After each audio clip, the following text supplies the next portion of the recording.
अस्सलाम वालेकुम दोस्तों, मेरा नाम है अली उमर सर, हमेशा की तरह मौजूद रहता हूं और आप देख रहे हैं जिस वक्त क्रिकेट लवर रिलीज शो की इसको देखना बनता है। दोस्तों आप लोग से बात करने जा रहे हैं, बात करेंगे आज आपके साथ टॉप न्यूज का सेगमेंट आज आपको शेयर करेंगे। नंबर 1 पे आप लोग से बात करने जा रहे हैं, जो हमारे पास अपडेट आ रही है वो अपडेट आ रही है फखर के हवाले से। जो अपडेट आ रही है कि फखर जमान जो है उनकी वापसी होने जा रही है और उनके सीनियर प्लेयर्स को जो रेस्ट मिलने जा रहा है। मजीद T20 की टीम जो इस वक्त ओपन है, क्या स्टोरी वो आप लोग से शेयर करेंगे। बात करेंगे हारिस सोहेल के हवाले से कि हारिस सोहेल जो है वो रिटायरमेंट का ऐलान कर दिया जी। उन्होंने कैसे रिटायरमेंट का ऐलान किया, बड़े बड़े फेवरेट खिलाड़ी हैं, वो आपको बताएंगे। बात करेंगे पीसीबी ने जो हाइब्रिड मॉडल जो था उसको रिजेक्ट कर दिया आईसीसी की तरफ से, जो चल रहा था, इस पर बात होगी। ट्रॉफी के हवाले से बात करेंगे, चैंपियन ट्रॉफी की ट्रॉफी इस वक्त कहां है वो आपको बताएंगे, मोदी खानों के पास है जहां हम दोनों भी गए हुए थे। इसके बाद जो अपडेट आ रही है वो आ रही है पीएसएल के ऑनर्स को लेकर अपडेट आ रही है। क्या अपडेट आ रही है जी ऑनर्स के हवाले से, क्या लेटर लिखा उन्होंने पीसीबी को, वो बताएंगे। आईसीसी रैंकिंग के हवाले से अपडेट देंगे और आज फिर पाकिस्तान ने अफगानिस्तान को रगड़ा लगाया अंडर 19 ने, उस पर भी बात होगी। तो अगर आप हमारे चैनल पर पहली बार चैनल को सब्सक्राइब करें, साथ ही ना भूलिएगा। तो बात का आगाज करते हैं नंबर 1 खबर के साथ जो हमारे पास आ रही है। तो आकिब जावेद आपको पता है कि आपके हेड कोच जो अनाउंस हो गए, आज वो ऑफिशियल तौर पर आए हुए भी थे। आज उन्होंने जो प्रेस कॉन्फ्रेंस भी की, जहां पर उन्होंने जो वो बात की, स्पेशली उनसे जो फखर जमान के हवाले से पूछा गया। उन्होंने काफी तारीफ की फखर जमान की और उनका ये कहना था कि फखर जमान जो वापसी जरूर करेंगे जी। देखिए, बहुत सारे मुद्दों पर बात कर रहे थे और वो जा रहे हैं जिम्बाब्वे टीम की कोचिंग करने के लिए। उन्होंने कहा कि देखो मैं हूं सिलेक्टर ही, लेकिन जैसे ऑस्ट्रेलिया में हमने भेजा हुआ था शफीक को, तो वो प्लेइंग 11 भी डिसाइड कर रहे थे और बाकी मामला भी देख रहे थे। इसी तरह जिम्बाब्वे के लिए मैं जा रहा हूं, मुझे चैंपियंस ट्रॉफी के लिए फुल अथॉरिटी दी है पीसीबी ने। और बाबर आजम के हवाले से भी सवाल किया गया, शाहिद अयूब के हवाले से भी सवाल किया गया। कंसीडर नहीं करेंगे बाबर आजम को, क्योंकि बाबर आजम पे आपको पता है कि जो आकिब जावेद है वो अपने काफी ज्यादा टीवी पर बैठकर जो तनकीद किया करते थे। तो उनसे सवाल हुआ कि क्या सुनने में आ रहा है कि आप बाबर आजम को अब T20 में मजीद जो है कंसीडर नहीं करेंगे अपनी जो कोचिंग में। तो उन्होंने स्ट्रेट फॉरवर्ड कहा कि किसी इंडिविजुअल के हवाले से जो है मैं यहाँ सोचने नहीं आया, मैंने पाकिस्तान के बारे में। बिल्कुल, बाकी उन्होंने कहा कि देखो अगर आप अच्छा करते हो तो ऑटोमेटिक आपको हर जगह टीवी पे या क्रिकेट पे बात करते हैं, लिखते हैं, सोशल मीडिया में हर जगह पाकिस्तान टीम और हमारी तारीफ की गई जब ऑस्ट्रेलिया से जीते। जब हम हारते हैं तो ऑटोमेटिक आपको तैयार रहना चाहिए कि फिर आप पर क्रिटिसाइज भी होते हैं। हार के चीज उनको आपको जिस पर जो उनसे पूछा गया कि स्ट्राइक रेट के हवाले से, उन्होंने कहा कि मेरे नजदीक जो स्ट्राइक रेट इतना मैटर नहीं करता, आपको अकॉर्डिंग टू सिचुएशन जो वो खेलना होता है। तो मुझे लगता है यार T20 की जो नेक्स्ट रेस है वो स्ट्राइक रेट नहीं। उन्होंने कहा है कि ओडीआई में हम अपनी टीम आपको सेटल नजर आएगी, क्योंकि नेक्स्ट हमारे पास जो असाइनमेंट है वो चैंपियंस ट्रॉफी है। लेकिन वो कहती है कि जो T20 फॉर्मेट है उसमें अभी हमारा ध्यान इतना नहीं है, लेकिन आप देखोगे कि चैंपियंस ट्रॉफी के बाद हम T20 में ज्यादा फोकस करेंगे। साथ उन्होंने कहा कि ज्यादा तब्दीलियां भी आपको नजर आएंगी। वो कह रहे टीम ओपन है T20, जिसका दिल करे आए, परफॉर्म करे और अपनी जगह बनाए। बिल्कुल, यंगस्टर्स के हवाले से उन्होंने कहा कि हम चांस देंगे और अगर या तो सीरीज हार जाए या तो हम सीरीज जीत जाएंगे, तो हमारी पूरी कोशिश होगी कि जो टूर पे लड़के गए हैं उनको प्रॉपर चांसेस दें, क्योंकि पूल आपका तभी बड़ा होता है जब आप खिलाते हो। बगैर खिलाए आपका पूल कभी बड़ा नहीं हो सकता। एक और चीज है दाऊद, जो चैंपियन ट्रॉफी जो ओडीआई के हवाले से कह रहे हैं कि हमारी टीम सेटल है, हकीकत तो यह है कि ओडीआई में बैटिंग अभी तक टेस्ट नहीं हुई। बिल्कुल, बैटिंग टेस्ट हुई है तो फ्लॉप है, बैटिंग फ्लॉप है। लेकिन अली जो बड़ी खबर है इन सब में वो ये है कि फखर जमान के हवाले से जो उन्होंने कहा है कि कुछ सोर्स भी ये कोट कर रहे हैं कि जो उनके इश्यूज चल रहे थे, क्योंकि मेन चेयरमैन ने खुद बोला था कि जी जो ट्वीट था हम ये राइट नहीं देते कि कोई अगर किसी प्लेयर को ड्रॉप करे सिलेक्शन कमेटी तो दूसरा प्लेयर उसके लिए बोलना शुरू हो जाए। तो शोकाज नोटिस में भी फखर ने जवाब दिया था और अब उनको दौरे साउथ अफ्रीका में मौका मिलने जा रहा है। सोर्स के मुताबिक अली साहब जो बड़ी अपडेट आ रही है वो ये भी आ रही है कि कभी इम्कान ये है कि फखर जमान को साइम अयूब के साथ स्पेशली ओडीआईस में मौका भी मिलेगा, ये भी कहा जा रहा है। कुछ सोर्स ये भी बता रहे हैं कि जो सिलेक्शन कमेटी है वो ये भी जब सिलेक्ट करेगी फखर जमान को, तो साइम और फखर की जो जोड़ी पाकिस्तानी अवाम देखना चाहती है, जिसको सही मायनों पे वो कहते हैं ना अवामी जोड़ी, लेकिन T20 में आनी चाहिए बेसिकली। चलो चल रहा है आपका, चलो ओडीआई में भी अब्दुल्ला शफीक अगर नरम गरम होते हैं तो आप रिप्लेस कर सकते हो, लेकिन असल T20 में भी। लेकिन ओडीआई में बिलखसूस फिलहाल साइम को फखर के साथ ट्राई किया जाएगा। और वैसे भी जो साउथ अफ्रीका की कंडीशन है वो बैटिंग फेवरेबल रहती है, फ्लैट विकेट्स होती हैं, जो अच्छे शॉट्स और स्ट्रोक मेकिंग प्लेयर होते हैं उनको सूट करती हैं। तो फखर जमान और साइम अयूब की पॉसिबल जोड़ी, अब ये गारंटी नहीं है कि T20 में भी खिलाया जाएगा इनको, लेकिन ओडीआई में कभी इम्कान और शायद फिर T20 में भी चांस बन जाए कि इन दोनों को खिलाया जाए। तो फखर और साइम अयूब को दौरे साउथ अफ्रीका में इनकी ओपनिंग जोड़ी ट्राई की जा सकती है, यह भी एक अच्छी खबर है। बिल्कुल। इसके बाद जो अपडेट आ रही है वो आ रही है हारिस सोहेल के हवाले से। बड़े फेवरेट खिलाड़ी हैं जी मेरे, और बहुत सारे पाकिस्तानी फैंस जो है उनको पसंद करते होंगे। टेक्निकली बड़े साउंड खिलाड़ी हैं, बाबर आजम टाइप जो है थोड़े से खिलाड़ी हैं। तो उन्होंने अपनी जो है रिटायरमेंट का ऐलान कर दिया। आपको पता बड़े ही लंबे अरसे से इनके साथ जो है फिटनेस के मसाइल जो है चल रहे हैं और वो उसको बेचारे दूर नहीं कर पा रहे। टखने की इंजरी जो है बेसिकली इनको जो है वो ले बैठी है, जिसके बाद अब उन्होंने रिटायरमेंट का ऐलान कर दिया। मेरी इनकी जो one of the favourite shot है जिसको मुझे देख के बड़ा पसंद था, वो 2019 के वर्ल्ड कप में न्यूजीलैंड के अगेंस्ट उन्होंने टांग उठा के जो स्ट्रेट मारा था शॉट, वो मेरा फेवरेट शॉट। और वो बाबर आजम की ऑल टाइम अगर आप ग्रेटेस्ट इनिंग का नाम देते हो 2019 में, तो इनकी भी वो ग्रेटेस्ट नॉक थी। आप इनसे वो छीन नहीं सकते, क्योंकि 2019 में अगर पाकिस्तान जीता था तो उसमें मेन रोल इन्होंने भी अदा किया था। बाबर को जहां पे तारीफें सारी अगर आप देखो तो मरकज बाबर को मिल जाता है, क्योंकि बाबर ने सेंचुरी की थी, लेकिन इन्होंने जो इंपैक्टफुल इनिंग खेली थी वो इन्होंने ही खेली थी।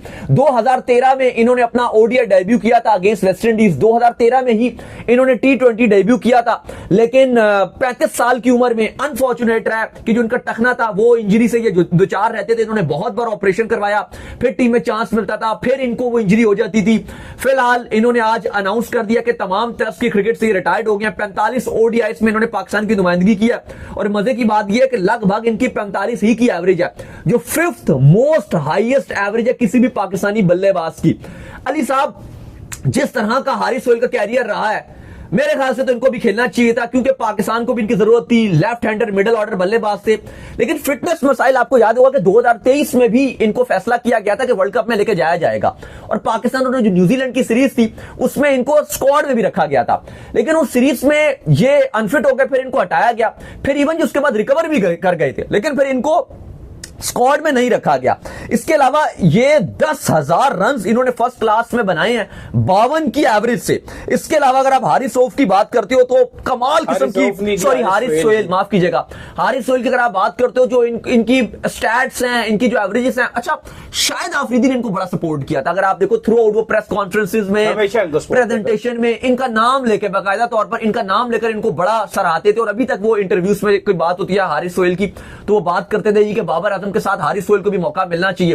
लेकिन अली साहब 35 उम्र में इन्होंने जो है वो रिटायरमेंट का ऐलान कर दिया है। कहा यह जा रहा है कि इनको लग रहा था कि अब इनको मौका नहीं मिल पाएगा, क्योंकि जो इनका टखना था वो बार बार इंजर्ड हो जाता है, बहुत तकलीफ दे ये चोट है। और इनका नेचुरली यकीन करो इनका इंजरी हुई है, उससे मुझे अंदाजा हो गया ये टखने इनका जो है ना ये नेचुरली इनका ये नेचुरली, ये नहीं है कि खेल कर इनको हो गया, ये नहीं है इनके साथ। इनके हवाले से जो बड़ी फेमस चीजें वो ये है कि इनको भूत भी बड़े नजर आते हैं। न्यूजीलैंड में इनको नजर आया। वैसे नॉर्मली भी इनके साथ ये मसला होता था, ये कहते थे मैं अकेले कमरे में नहीं सोऊंगा, मेरे साथ कोई बंदा सोए, जब भी ये टूर पर जाते थे। फिर जब इनकी शादी हो गई थी तो ये स्पेशली रिक्वेस्ट करते थे कि जो इनकी वाइफ हैं वो इनके साथ लाजमी ट्रैवल करें, तो अक्सर कभी कभी पीसीबी स्ट्रिक्ट भी हुआ होता था, लेकिन इनको इजाजत मिल ही जाती थी कि ठीक है जी इनके इश्यूज हैं, ये डरते हैं जी। लेकिन बहरहाल हम उनको मुबारकबाद देंगे, हैप्पी रिटायरमेंट कहेंगे, क्योंकि शानदार खिलाड़ी थे, बेहतरीन पाकिस्तान के बल्लेबाज थे, ऑर्थोडॉक्स बॉलिंग बड़ी अच्छी करते थे। इनको मुश्ताक अहमद ने स्पिनर भी बना दिया था। आपको याद होगा जब वो सईद अजमल और हफीज का इशू चल रहा था तो उन्होंने प्रॉपर इनके साथ, मुश्ताक ने इनके साथ काम किया था और फिर इनको बॉलर भी बना दिया था, ये ऑलराउंडर बन गए थे।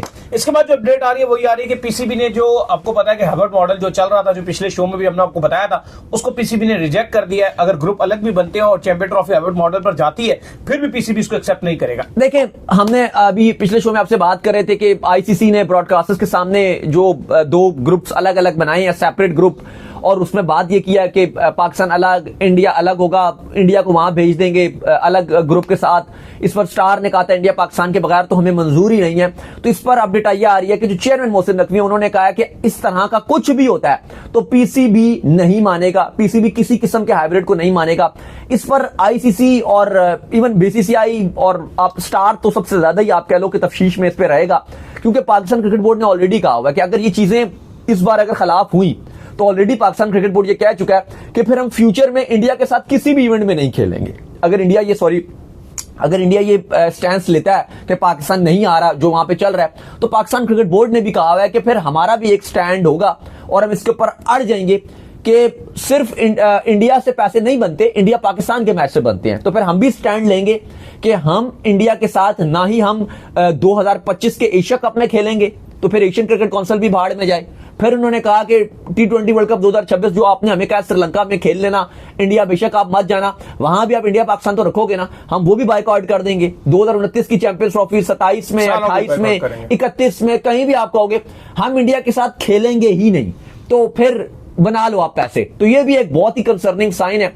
और इस पर ब्रॉडकास्टर जो है वो बहुत ही ज्यादा, आपको लास्ट शो में भी बताया था कि वो तपा हुआ है। तो पीसीबी ने तो साफ कह दिया है कि हाइब्रिड हम नहीं मानेंगे, ज्यादा अगर आपको इशू है तो हम इंडिया के साथ खेलेंगे ही नहीं। इसके बाद जो अपडेट आ रही है वो ये आ रही है कि जो आपको पता है कि जो चैंपियन ट्रॉफी है बेसिकली उसका शेड्यूल पाकिस्तान जारी है। तो आज वो बंस रोड कराची जो है उसको पहुंची है। जायकों का शहर जो है कराची को कहा जाता है। अभी लास्ट टाइम जब हमने विजिट भी किया था, जब हमारा यूएस का वीजा जो लगना था वहां से कराची एम्बेसी से, तो वहां पर जो बंस रोड हम जो है बड़ा जाया करते थे शाम को, बड़े खाने जो है मैं वहां खाने जाया करते थे, बड़ा मजा आता था। देखिए आप जो भी कहो अली, मैं और अली हमेशा ऑफ द कैमरा भी ये बात करते हैं कि पूरे पाकिस्तान में, बल्कि खैर कहीं भी दुनिया में आप देख लो, कराची का जो फूड है ना, उसके आगे हमारा शहर पिंडी इस्लामाबाद उसके आगे आता है। ना आप लाहौर को कंसीडर करोगे, ना आप गुजरांवाला, ना आप हैदराबाद, ना आप कोई और। कराची फूड में अपने में, और जो बंस रोड है वो तो पहचान है, फूड स्ट्रीट जो है भाई, वहां की रबड़ी और जो खाने हैं कराची के वो एक नेक्स्ट लेवल है। और आज जो चैंपियंस ट्रॉफी है वो बंस रोड गई है भाई। लेकिन यह कहा गया कि पब्लिक के सामने ट्रॉफी रखी नहीं जाएगी, बल्कि रिक्शा जो एक ट्रेडिशन स्टाइल है, रिक्शा के थ्रू जो है वो गुजारी जा रही है। इस टाइम बल्कि हम आपसे बात कर रहे हैं तो बंस रोड में ही ट्रॉफी है और कहा जा रहा है कि वहां से गुजारी जा रही है, क्योंकि 9:30 के बाद ये तकरीब रखी गई थी। लेकिन वैसे ट्रॉफी को जो है वो सामने पब्लिक के लिए नहीं रखा जाएगा। उसके लिए कहा जा रहा है जी ईदी सेंटर लेके जाया जाएगा, जो नेशनल स्टेडियम कराची है वहां पर लेके जाया जाएगा, और भी 2-3 जगहें हैं जहां पर कराची में लेकर जाया जाएगा। लेकिन बंस रोड से जो है वो इस ट्रॉफी का आगाज किया गया है। इसके बाद जो अपडेट आ रही है जी हमारे पास, वो अपडेट आ रही है कि पीसीपी जो पीएसएल के जो ऑनर्स हैं, आपको पता है टीमों के, उन्होंने लेटर लिखा है पीसीबी को, और ये हमेशा लिखते रहते हैं, हमेशा जो है इनको कोई ना कोई पूरा साल सास बहू की तरह जो है इनको इतराज रहता है। बेसिकली ये पाकिस्तान क्रिकेट बोर्ड की बहू है और पाकिस्तान क्रिकेट बोर्ड जो उनकी सास है, जो कभी भी जो एक दूसरे से राजी नहीं हो पाते हैं, चाहे आप कुछ भी कर ले। तो ये हमेशा जो उनको लेटर लिखते रहते हैं, वो तुमने ये कर दिया, तुमने वो कर दिया। अब इन्होंने लेटर लिखा है जिसके अंदर इन्होंने ये मेंशन किया है कि आप जो है वो पीएसएल को आईपीएल के टाइम पर करवा रहे हैं, हमारे प्लेयर्स आएंगे या नहीं आएंगे, पता नहीं क्या क्या मसले होंगे। भाई कोई नई चीजें ट्राई नहीं करने। मजे की बात यह है कि जो लेटर था ना, जो लिखा गया वो शिकायतों का लेटर नहीं था, लेटर मुबारकबाद का था। लेकिन उसके अंदर भी रोना धोना जो है वो शुरू कर दिया इन्होंने। जो सलमान नसीर है, आपको पता है कि सीओ थे, उनकी जगह पे एक ब्यूरोक्रेट्स भाई को लगाया गया है पीसीबी में सीओ। तो इनको जो सलमान नसीर को इनको शिफ्ट कर दिया गया था कि पीएसएल के मामला आप देखोगे, और साथ मोहसिन नकवी का एडवाइजर भी लगा दिया था। तो इनको जो फ्रेंचाइज के जितने मालिकान हैं उन्होंने एक मुबारकबाद का मैसेज लिखा था कि जी आपको बहुत मुबारक हो, आप पीएसएल के अब सारे मामला देखेंगे और पीएसएल के जितने अब मामला होंगे वो आप देखेंगे। तो उसमें फिर नीचे इन्होंने शिकायतें भी लिख दी जी कि ये तो फॉरेन प्लेयर्स का हमें बड़े तहफुजात हैं, आईपीएल के टाइम पे होगा तो फॉरेन प्लेयर्स आएंगे नहीं, तो इस मामला को देखिए, ये कीजिए। देखिए लेकिन मैं आपको बताऊं अली, पीएसएल अगर आपको आगे लेकर जाना है, फ्रेंचाइजीज जो मर्जी कर लें, जितना मर्जी रोती रहे, जो मर्जी करती रहे, कभी भी पीएसएल ऊपर बड़ा ब्रांड नहीं जा सकेगा जब तक आप पैसे नहीं बढ़ाएंगे। जो मर्जी स्ट्रेटजी बना लें, जो मर्जी कुछ कर लेने आप, वो स्ट्रेटजीज ऑब्वियसली वो साथ साथ चलती है, वो बड़ी जरूरी होती हैं, लेकिन जो बेसिक है ना, बुनियाद है, पहले वो जब तक आप ठीक नहीं करोगे कभी नहीं होगा। क्योंकि चलो मान लिया इस बार आप आईपीएल के साथ टाकरा कर रहे हो, आप ब्लेम आईपीएल पर डाल दोगे कि जी उसकी वजह से हमारे पास प्लेयर नहीं आ रहे। पिछले साल तो आईपीएल के टाइम पर नहीं था, कोई लीग नहीं हो रही थी, कुछ थकी थुकी कुछ बांग्लादेश के प्रीमियर लीग के मैच हो रहे थे, और कौन से मैच हो रहे थे, सारे प्लेयर्स ले लेते, फिर भी नहीं आए। क्यों भाई? बात यह कि जब तक आप ऑक्शन में शिफ्ट नहीं करोगे, अपना जो पीएसएल का ड्राफ्ट है उसको ऑक्शन में शिफ्ट नहीं करोगे, दूसरा जब तक आप पैसे नहीं बढ़ाओगे, कैसे आप मैक्सवेल को ट्रैक करोगे? वार्नर ऑलरेडी रिटायर्ड है, करो ना track. Trent Boult central contract नहीं लेते न्यूजीलैंड का, करो ना ट्रैक। ओ भाई इतने सारे ऑप्शंस हैं आपके पास, इतने सारे प्लेयर्स होते हैं, लेकिन लास्ट एडिशन में भी नहीं आए। क्यों?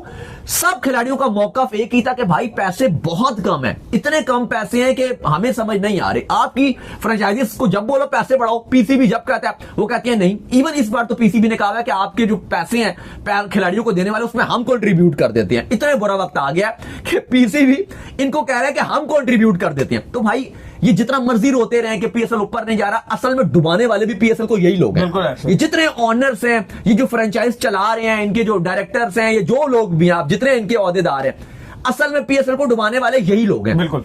क्योंकि रमीज राजा के दौर में भी यही हुआ था, उन्होंने इनको ऑफर कराई थी कि भाई ऑक्शन में लाओ, थोड़े पैसे बढ़ाओ, ये एकदम रोने लगा, नहीं नहीं हम तो प्रॉफिट ही नहीं कमाते हो। भाई आप कमाते हो, क्यों बोलते हो प्रॉफिट नहीं कमाते? आप चला रहे हो, ठीक है, आप मानते हैं कि आप बाकी एडिशन से कम कमा रहे हो, लेकिन उसकी भी वजह आप ही हो। अगर आप पैसे भी कम कमा रहे हो तो उसका रीजन भी आप हो, क्योंकि मेन प्लेयर्स ही नहीं लाते, क्योंकि आप पैसे लगाते नहीं हो तो नहीं लगाते। दुनिया के अगर आप आईपीएल या बहुत सारी लीग्स हैं, सीपीएल बढ़ते जाते हैं, सीपीएल भी पैसे कमा रहे हैं, दुनिया की लीग्स कमा रही है, आप क्यों नहीं कमा रहे? क्योंकि आप पैसे लगाते नहीं। भाई बिजनेस का असूल है, जितने लगाओगे उतने कमाओगे। आप अगर ये भी रोते हो ना कि हम पैसे नहीं कमा रहे, इसका भी जिम्मेदार आप ही हो, क्योंकि आप पैसे लगाते नहीं। चलो इसके बाद जो अपडेट आ रही है वो आ रही है आईसीसी रैंकिंग के हवाले से। तो आईसीसी की जो रैंकिंग है वो ये अपडेट, तो कौन किस नंबर पे आ गया जी? देखिए आज आईसीसी ने रैंकिंग्स काफी सारी अपडेट की है। इतना पाकिस्तान के प्लेयर्स को फायदा नहीं हुआ, क्योंकि जो बैटर्स हैं आपको पता है उनकी रैंकिंग गिरी है। इंडिया के प्लेयर्स को फायदा हुआ भाई, बिल्कुल। अलबत्ता ओडीआईस में शाहीन शाह अफरीदी बदस्तूर नंबर 1 है। शाहीन शाह अफरीदी आपको पता है उन्होंने रीगेन की थी लास्ट वीक, तो वो ही नंबर 1 है। सेकंड पे राशिद खान है, थर्ड पे केशव महराज है। अलबत्ता अगर आप T20 की जो बॉलिंग की रैंकिंग है उसमें आपको कोई भी पाकिस्तानी नजर नहीं आता। आदिल राशिद आपको नंबर 1 पे नजर आ रहे हैं। बैटिंग में अगर आप देखते हो तो बाबर आजम और रिजवान की रैंकिंग एक दर्जे गिरी है। बाबर आजम अब 5वें पे आ गए हैं चौथे से, रिजवान जो है वो 5वें से 6ठे पर आ गए हैं। ट्रेविस हेड बदस्तूर नंबर 1 है। अलबत्ता तिलक वर्मा ने अभी 2 सेंचुरीज मारी थी साउथ अफ्रीका में बैक टू बैक, उनको नंबर 3 पे रैंकिंग मिल गई है। फिल सॉल्ट नंबर 2 पे मौजूद है और हार्दिक पांड्या ऑलराउंडर्स की कैटेगरी में नंबर 1 आ गए हैं। इसके बाद जो अपडेट आ रही है जी हमारे पास वो आखिरी अपडेट ये आ रही है कि पाकिस्तान ने आज जो अफगानिस्तान अंडर 19 की टीम है उनको हरा दिया। बड़ा जबरदस्त जो है पाकिस्तान ने कमबैक किया। एक टाइम पर लग रहा था कि बड़ा स्मॉल सा टारगेट था कि शायद पाकिस्तान जो है मैच हार जाए, अफगानिस्तान की इतनी विकेटें भी नहीं गिरी हुई थी, लेकिन फिर अचानक से जो है पाकिस्तान ने अफगानिस्तान के आउट किए और पाकिस्तान ने मैच जीत लिया जी। देखिए पाकिस्तान ने अफगानिस्तान को बड़ा और थ्रिलिंग किस्म का मैच जो है वो हरा दिया। पाकिस्तान ने पहले बैटिंग करते हुए 50 ओवर में 244 रन बनाए। पाकिस्तान की तरफ से ओपनर्स ने शानदार खेल पेश किया, जिसमें शाहजेब ने 78 रन बनाए और उस्मान खान ने 77 रन की इनिंग खेली। अफगानिस्तान बड़ा अच्छा और टच में नजर आ रहा था और लग रहा था कि शायद अफगानिस्तान इस टारगेट को चेस कर लेगा, लेकिन पाकिस्तान ने 231 पर अफगानिस्तान को ऑल आउट कर दिया। अभी उनके ओवर्स पड़े हुए थे, 46.4 ओवर्स उन्होंने खेले थे, यानी कि अभी 3 ओवर से ज्यादा 20 गेंदें उनके पास पड़ी हुई थी और पाकिस्तान ने यह मैच अपने नाम कर लिया। तो बड़ा थ्रिलिंग किस्म का ये मैच था और पाकिस्तान ये मैच जीत गया। अलबत्ता पाकिस्तान की तरफ से अली रजा ने 4 खिलाड़ियों को आउट किया। बड़े इंपैक्टफुल बॉलर हैं, इवन बिशप तक इनकी तारीफ करते हैं और ऐसा लगता है कि अली रजा पाकिस्तान का फ्यूचर रहेंगे। बड़ी कमाल किस्म की उन्होंने बॉलिंग की और इस तरह से पाकिस्तान एक थ्रिलर मैच जीत गया। तो उम्मीद करते हैं आज हमारे शो आपका पसंद आया। वीडियो को लाइक कीजिए, हमारे चैनल को सब्सक्राइब कीजिए, साथ लगे बेल आइकन बजाइए और एक और काम कर लीजिए, वही कर लीजिए इंस्टाग्राम पर आप जाइए, इनको फॉलो कीजिए। इंस्टाग्राम पे मुझे फॉलो कर लीजिए, वहां पे मैं मौजूद हूं, दाऊद क्रिकेट के नेम से। अगर आपको सवाल हो तो भेजिएगा और इनको भी फॉलो कीजिए। ऑफिशियल के नाम से लिंक डिस्क्रिप्शन में मौजूद है, जाइए फॉलो कीजिए। फिर आप सुनते हैं नेक्स्ट। गुड नाइट, अल्लाह हाफिज, ख्याल रखिएगा अपना।